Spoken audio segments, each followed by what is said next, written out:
Chapter 21.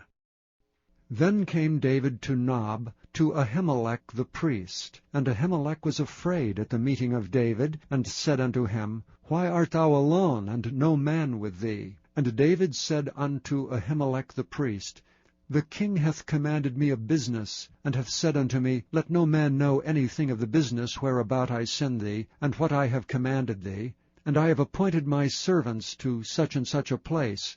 Now therefore, what is under thine hand? Give me 5 loaves of bread in mine hand, and what there is present.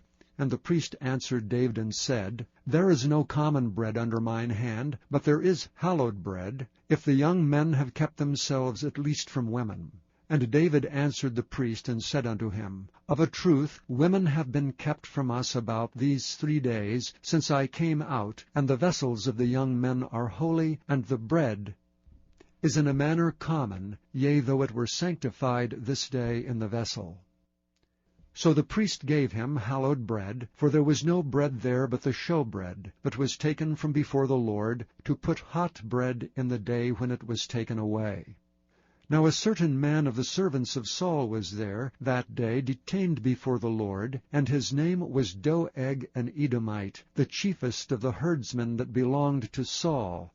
And David said unto Ahimelech, And is there not here under thine hand spear or sword? For I have neither brought my sword nor my weapons with me, because the king's business required haste. And the priest said, The sword of Goliath the Philistine, whom thou slewest in the valley of Elah, behold, it is here wrapped in a cloth behind the ephod. If thou wilt take that, take it, for there is no other save that here. And David said, There is none like that, give it me.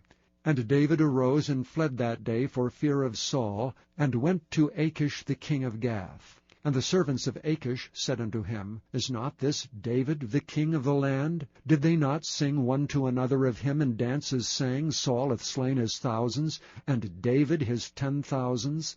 And David laid up these words in his heart, and was sore afraid of Achish the king of Gath.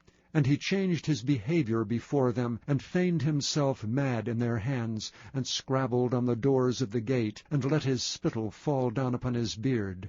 Then said Achish unto his servants, Lo, ye see the man is mad. Wherefore then have ye brought him to me? Have I need of madmen, that ye have brought this fellow to play the madman in my presence? Shall this fellow come into my house?